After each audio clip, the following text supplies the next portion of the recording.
إن الحمد لله نحمده ونستعينه ونستغفره ونعوذ بالله من شرور أنفسنا ومن سيئات أعمالنا من يهده الله فلا مضل له ومن يضلل فلا هادي له أشهد أن لا إله إلا الله وحده لا شريك له وأشهد أن محمدا عبده ورسوله صلى الله عليه وعلى آله وأصحابه ومن اهتدى بهديه واستنى بسنته إلى يوم الدين وسلم تسليما كثيرا أما بعد. Ikhwani wa akhwati kaum muslimin kaum muslimat rahimani wa rahimakumullah jami'an. Alhamdulillah, puji dan syukur senantiasa kita ucapkan untuk Allah Subhanahu wa taala. Salawat beserta salam semoga senantiasa dilimpahkan oleh Allah Subhanahu wa taala untuk junjungan dan panutan kita Nabi Allah yang mulia Muhammad sallallahu alaihi wasallam. Ikhwani wa akhwati kaum muslimin kaum muslimat rahimani wa rahimakumullah jami'an.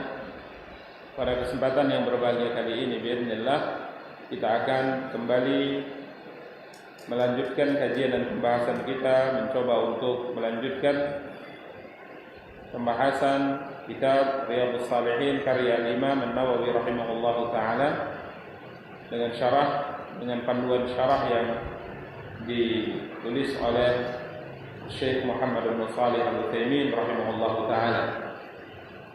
Yang pada pertemuan yang lalu kita masih membahas pembahasan hadis yang 43 dari kitab Riyadhus Shalihin, hadis dari Anas bin Malik radhiyallahu anhu.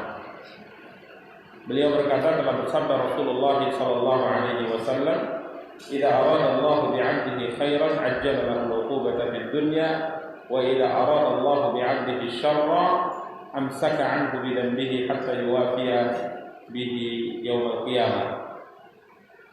Di mana hadis Anas bin Malik radhiyallahu taala ini sebagaimana telah kita jelaskan pada pertemuan yang lalu berkaitan dengan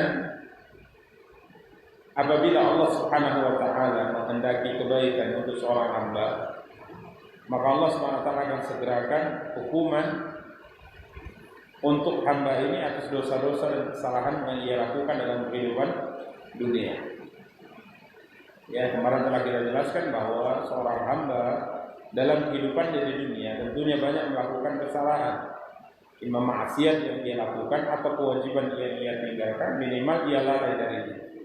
Dia kerjakan, akan tapi banyak kekurangan di sana sini dari melaksanakan kewajiban yang Allah SWT wajibkan atas dirinya. Maka tentunya kesalahan-kesalahan ini ya dicatat oleh malaikat, dan apabila dia dosa maka hamba ini berhak ya mendapatkan hukuman dan siksa dari Allah SWT. Maka dengan kasih sayang Allah SWT, kesalahan-kesalahan ini hukumannya Allah segerakan di mana? Di dunia. Ya, hukumannya Allah segerakan di dunia.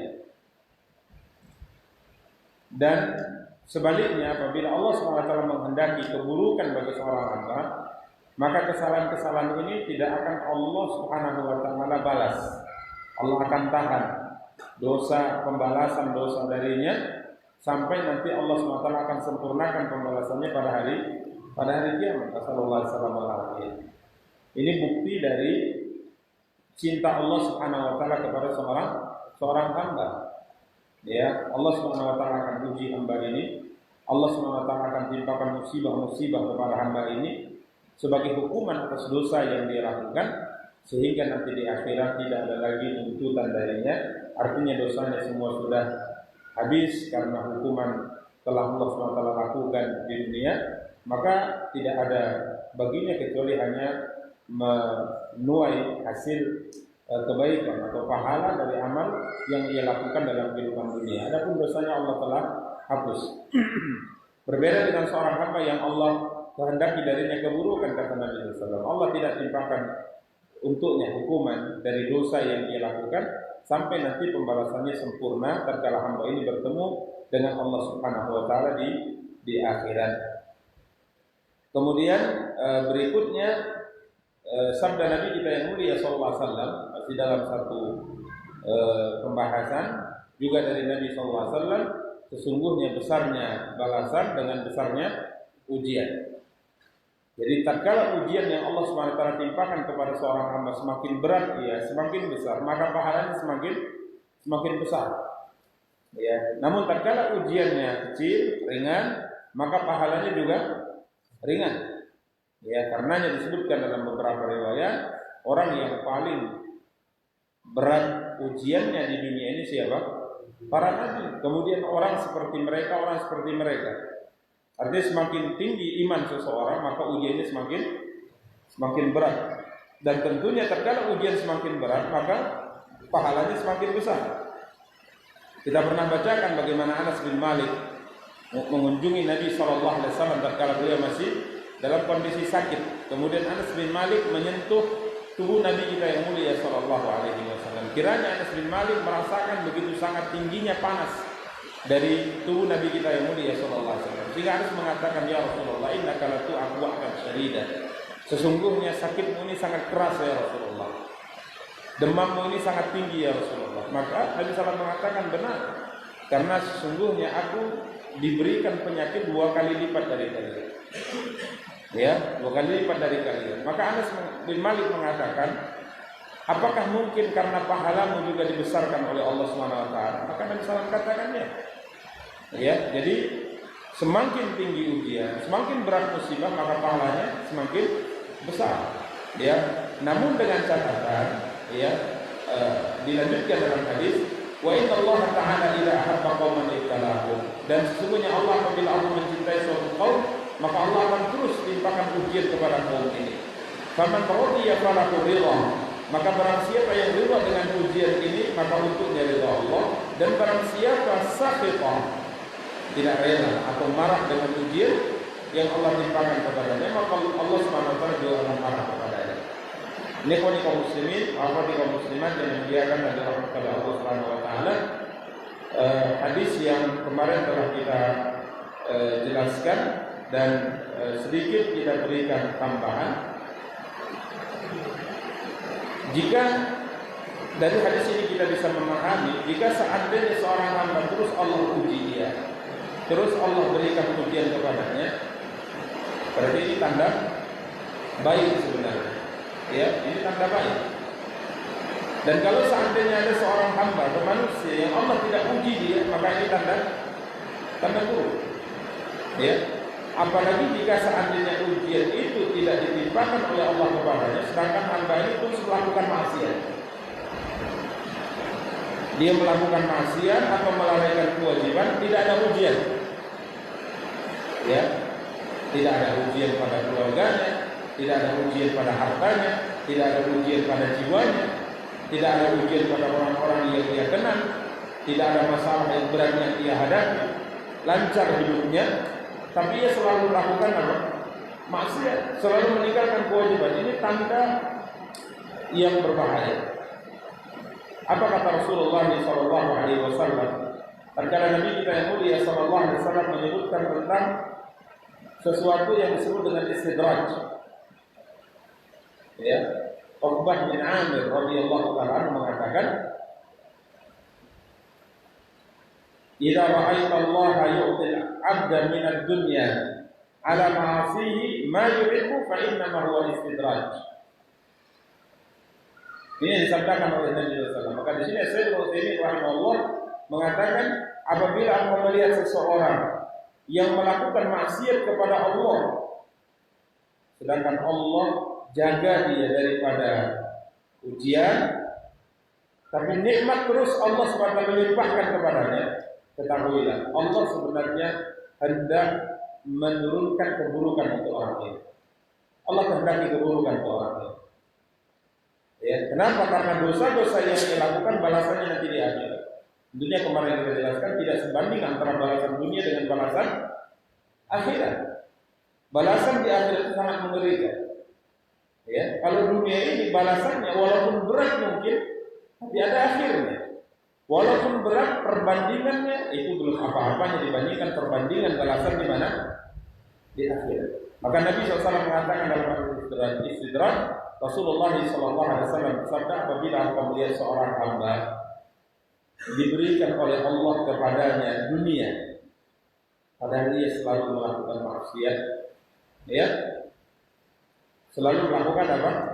Maksiat. Allah berikan kepadanya apa yang dia inginkan, padahal ia banyak melakukan maksiat. Ketahuilah hakikatnya itu adalah istidraj, kata Nabi.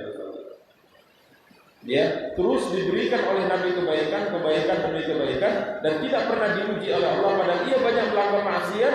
Ini hati-hati. Makanya kita harus mawas diri dalam kehidupan ini, kata para ulama. Bagaimana maksiat, apakah kita melakukannya? Bagaimana kewajiban, apakah kita menegakkannya? Kalau seandainya maksiat kita lakukan, kewajiban kita lalaikan, nikmat terus Allah Subhanahu wa taala anugerahkan kepada kita, tidak pernah diuji dengan kesulitan, kesedihan dan yang lainnya. Hati-hati. Jangan-jangan ini apa? Hati-hati. Tapi bukan berarti kita minta diuji, tidak. Kita selalu minta keselamatan dari Allah sebagaimana sering kita sampaikan. Tapi hati-hati. Ya, hati-hati. Jika saatnya Allah tidak berikan ujian kepada kita. Ini pun ini yang dimuliakan dalam kepada Allah. Allah Subhanahu wa taala berfirman dalam surat Al-An'am. Dengar ya. Dengarkan. Allah Subhanahu wa taala berfirman dalam surat Al-An'am ayat 44 yang berbicara tentang masalah istidraj. Allah Subhanahu wa taala berfirman, "Falamma nasu ma dzukiru bihi fatahna 'alaihim abwaaba kulli syai'in hatta idza farihu bima utu akhadnahum baghtatan fa idza hum mublisun." Allah Subhanahu wa taala mengatakan tatkala mereka melupakan apa-apa yang disampaikan kepada mereka dari syariat. Disampaikan ini ada larangan yang harus engkau tinggalkan, ini ada perintah yang harus engkau kerjakan. Mereka melupakan ini semua. Mereka melakukan maksiat, mereka meninggalkan perintah. Falamma nasu ma dzukiru bihi, tatkala mereka melupakan apa-apa yang mereka diingatkan dengannya, Allah Subhanahu wa taala mengatakan, "Fatahna 'alaihim abwaaba kulli syai'." Maka kami akan bukakan kepadanya pintu-pintu segala perkara dari urusan dunia. Jadi tatkala ia banyak melakukan pelanggaran maksiat kepada Allah Subhanahu wa taala, Allah tidak hukum dia di dunia. Bahkan Allah bukakan untuknya dunia ini. Kesehatannya luar biasa, prima. Tidak pernah sakit. Ya. Hartanya lancar. Keluarganya juga seperti itu.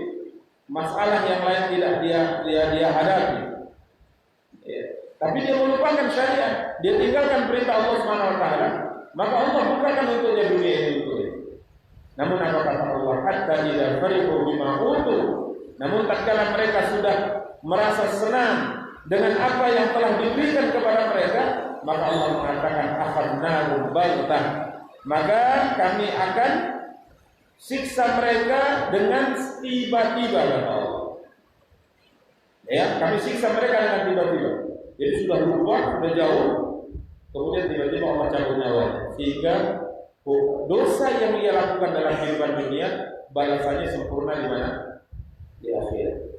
Makanya kita sebagai seorang manusia ini butuh diingatkan, butuh diingatkan. Sakit, kesedihan, masalah, rasa takut, ini perlu kita dalam kehidupan dunia. Kalau tidak, lupa kita semua. Anda melihat Fir'aun itu, kenapa dia bisa menjadi contoh, bahkan mengaku menjadi seorang Tuhan? Karena Allah anugerahkan kepada dia kenikmatan dunia sangat luar biasa. Diberikan kepadanya kerajaan yang luas, makmur, ekonomi stabil, terus meningkat, pertanian hasilnya sangat luar biasa. Ya, kesehatannya prima, tak pernah sakit. Akhirnya ngaku Tuhan. Makanya kita sebagai manusia ini, kalau tidak diuji, kita lupa daratan, kata Allah. Ya, makanya kita lihat banyak orang kalau sudah susah kemana perginya? Ke masjid ya. Masih syukur, ingat dia kepada Allah. Tapi kalau Allah biarkan dia, lupa. Makanya kita lihat banyak orang yang taubat kepada Allah setelah jatuh ekonomi. Ya, setelah jatuh ekonomi, taubat kepada Allah. Kan Allah ingatkan dia. Ya, jadi kita ini butuh peringatan dari Allah SWT yang mengerim kita dari melakukan maksiat, mengerim kita dari melalaikan kewajiban. Kalau tidak diuji, mungkin kita lebih parah dari Fir'aun semuanya.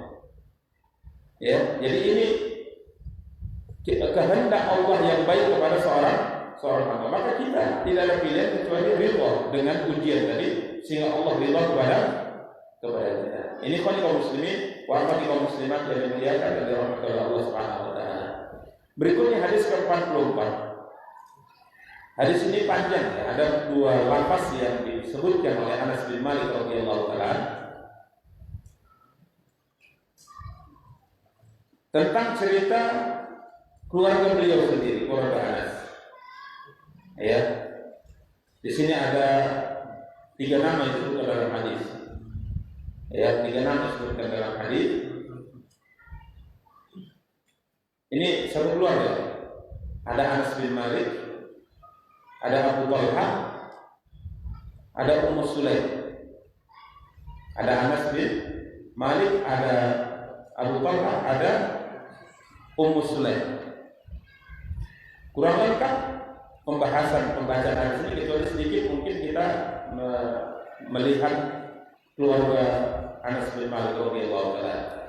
Mungkin kita semua sering mendengar nama Anas bin Malik, Abu Hamzah, Anas bin Malik bin An-Nadhr radhiyallahu anhu. Ya, sahabat ini sangat terkenal, samping beliau membantu Rasulullah dan dia masuk dalam daftar perawi hadis terbanyak dari siapa? Nabi kita yang mulia sallallahu Anas bin Malik. Siapa yang tidak kenal dengan Anas bin Malik radhiyallahu taala? Abu Hamzah radhiyallahu anhu. Kemudian ada Abu Talha. Abu Talha siapa? Anas bin Malik. Ini suami dari ibunya. Karena Ummu Sulaim ini ibunya Anas bin Malik. Jadi Ummu Sulaim itu ibunya Anas bin Malik. Ummu Sulaim ibunya Anas bin Malik. Sedangkan Abu Talha suaminya Ummu Sulaim. Karena tatkala Ummu Sulaim masuk Islam radhiyallahu anha, di awal-awal dakwah sampai ke kota Madinah, Ummu Sulaim masuk Islam. Maka tatkala sang suami ayahnya Anas bin Malik yang bernama Malik bin An-Nadhr tahu istrinya masuk Islam, maka dia marah besar kepada istrinya. Maka dia langsung pergi meninggalkan istrinya, meninggalkan kota Madinah, berangkat ke negeri Syam dalam sebagai catatan sejarah dan meninggal di sana. Ya, tinggallah Ummu Sulaim dengan anaknya Anas bin Malik radhiyallahu taala di kota Madinah. Dengar ya? Dengar tak? Hah? Dengar ya? Tahu kebenaran itu.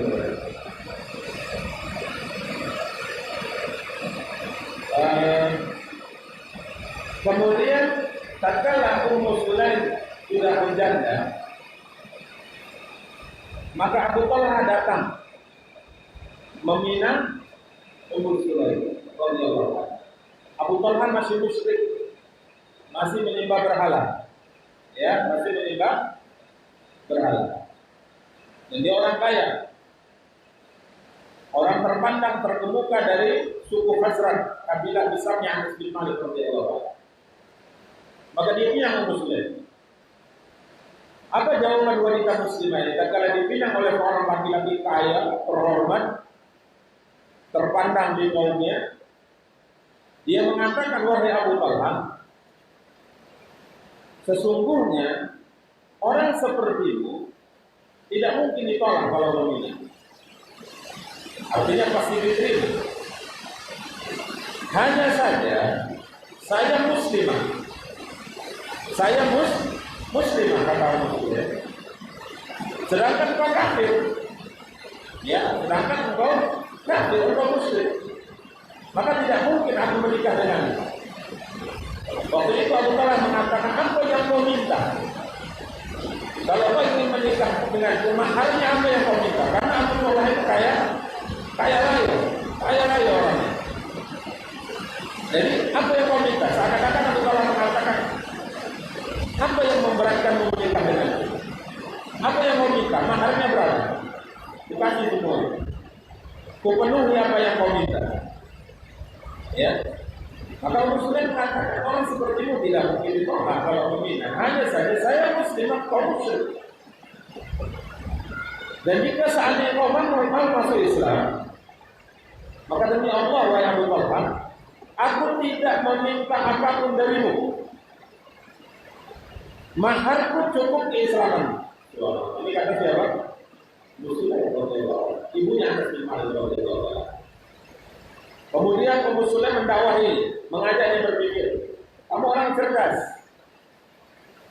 Aku menyembah Allah Subhanahu wa taala semata dan sebagai jelaskan Islam, sedangkan engkau menyembah sebatang kayu, karena patung yang dibuat itu dari kayu yang ditanam di tanah, kemudian dipahat dan sebagainya dan kau sembah. Mungkinkah orang berakal melakukan hal ini wahai Abu Talha? Didakwahi. Maka Abu Talha kalau itu mengatakan, tunggulah, saya akan berpikir dulu beberapa hari.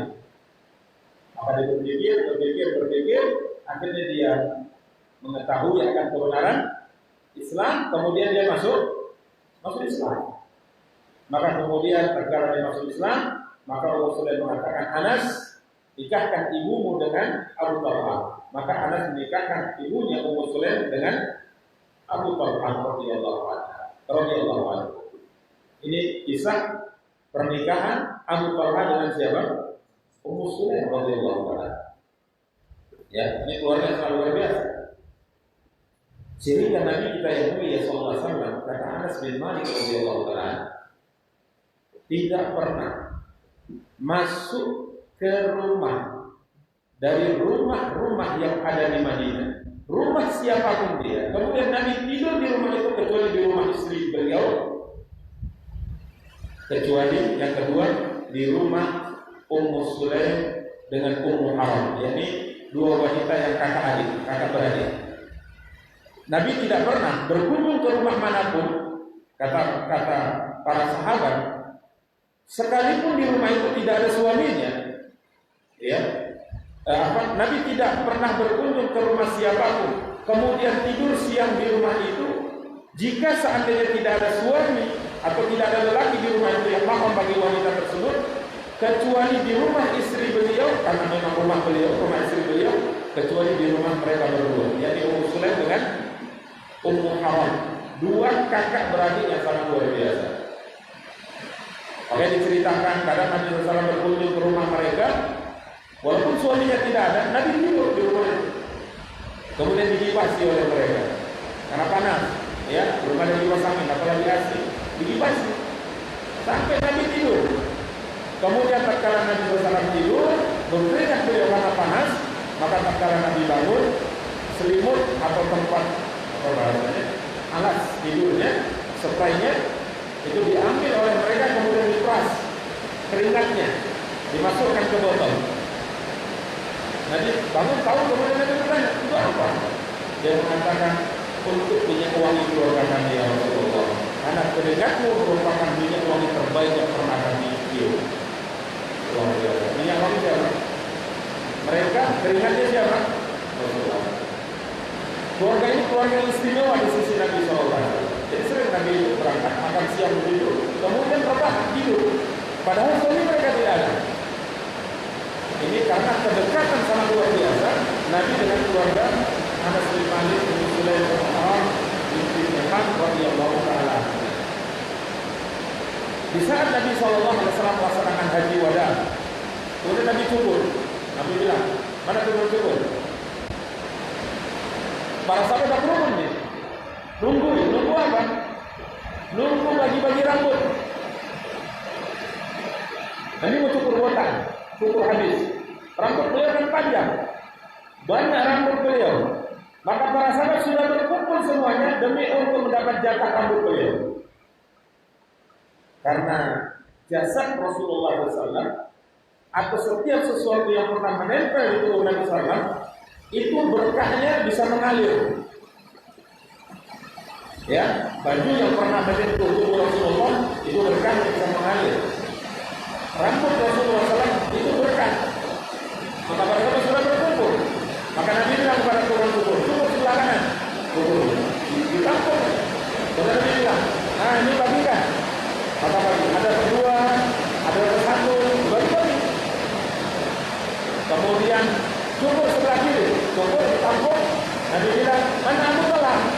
Kata Abu Talha, ini untuk semuanya. Jadi Abu Talha. Tapi ini hanya berlaku untuk siapa? Rasulullah saja. Selain Nabi tidak berlaku. Maka jangan sibuk-sibuk dari tuan guru atau bukan. Tidak ada gunanya. Tapi kalau rambut Rasulullah SAW ini berguna untuk keberkahan. Ini pun kaum muslimin bahwa kaum muslimat dimuliakan oleh Allah Subhanahu. Dan